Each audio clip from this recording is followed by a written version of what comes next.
Em nome do Pai, do Filho e do Espírito Santo. Amém. Proclamação do Evangelho de Jesus Cristo segundo Lucas.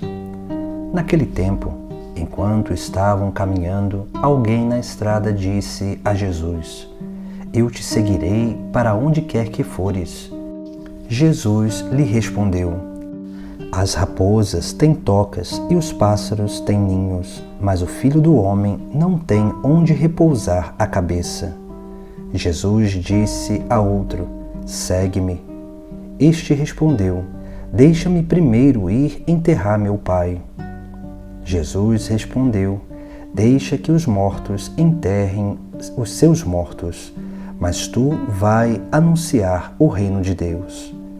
Um outro ainda lhe disse: Eu te seguirei, Senhor, mas deixa-me primeiro despedir-me dos meus familiares.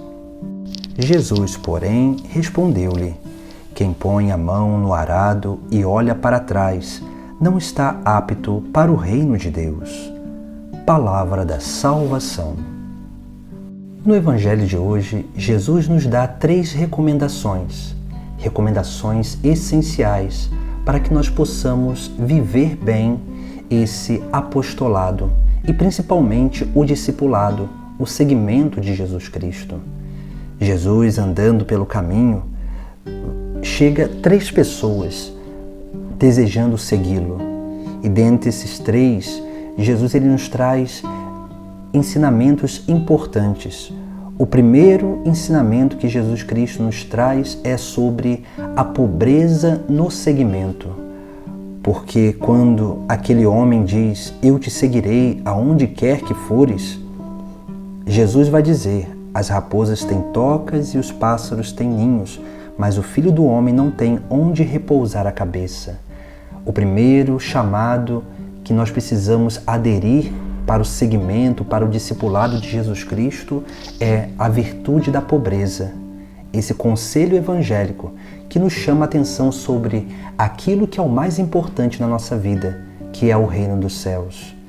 A pobreza nos traz essa grande certeza do céu à nossa vida.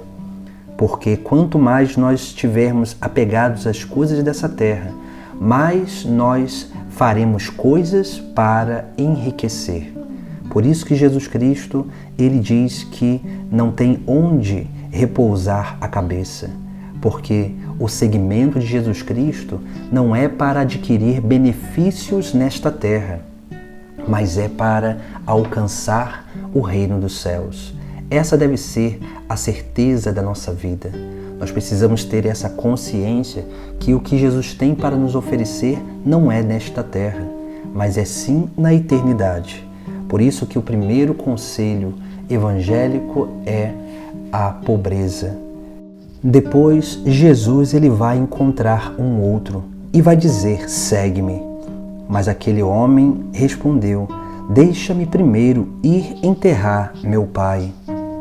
Jesus respondeu a ele: Deixa que os mortos enterrem os mortos, mas tu vai anunciar o reino de Deus.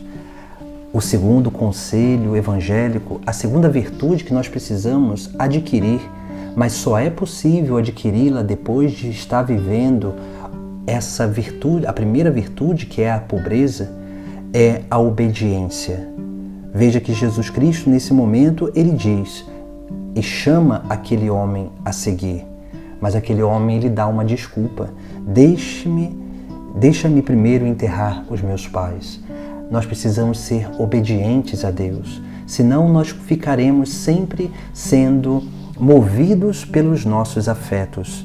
E os nossos afetos, eles sempre nos levam à morte quando eles estão desordenados. Por isso que Jesus Cristo aqui vai dizer a esse homem: Deixe que os mortos enterrem os mortos.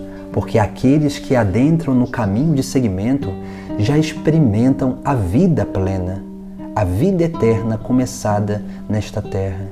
E é essa experiência da vida eterna começada nessa terra que garante também a salvação daqueles nossos que morreram e que vão morrer, que estão no caminho de perdição.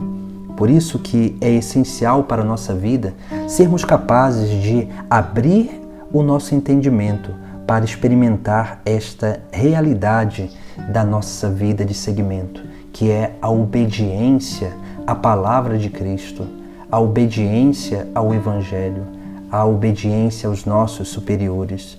Porque quanto mais assim nós vivermos na obediência, mais nós estaremos firmes e perseverantes no seguimento da vida, que é o próprio Cristo.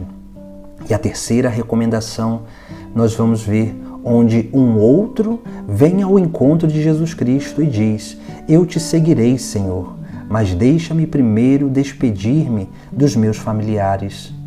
Veja que esse homem quer seguir, mas não quer abandonar o vínculo familiar. E aqui nós vemos aquilo que é o terceiro conselho evangélico, que só é possível ser vivido depois de viver uma verdadeira pobreza e uma verdadeira obediência, que é a virtude da castidade. A castidade não está vinculada somente à sexualidade.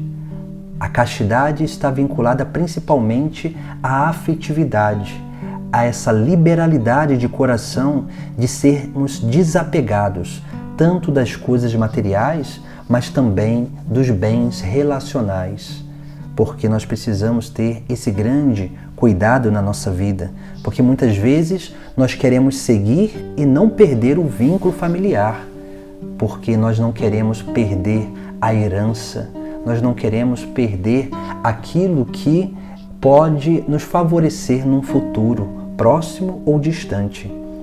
Por isso que a castidade é essa capacidade de liberalidade, de relacionar-se bem com todos e relacionar-se bem de forma ordenada com aqueles que vêm ao nosso encontro. Por isso que é sempre muito importante termos essa consciência de termos sempre na nossa vida essas virtudes, esses conselhos evangélicos que nos ajudam a permanecer no caminho. Esse caminho que Jesus Cristo nos propõe, que é um caminho de pobreza, que é um caminho de obediência, que é um caminho de castidade, um caminho de pureza de coração, para que assim possamos realmente alcançar a capacidade de uma liberdade com responsabilidade e viver na justiça e na verdade, promovendo a paz, o amor, fazendo bem a todos aqueles que nós encontramos. Porque o seguimento de Jesus Cristo é justamente isso, nos unir a Ele para transmitir Ele a todos os outros que nós encontrarmos. Busquemos refletir sobre a nossa vida e sobre essa experiência que o próprio Cristo nos propõe, essa experiência de seguimento, de permanecer no caminho e caminhar neste caminho, num caminho sempre de aperfeiçoamento, de crescimento, amadurecimento da nossa fé em Jesus Cristo, da esperança no reino dos céus e da correspondência do amor a Deus pelo amor do nosso próximo. Em nome do Pai, do Filho e do Espírito Santo. Amém.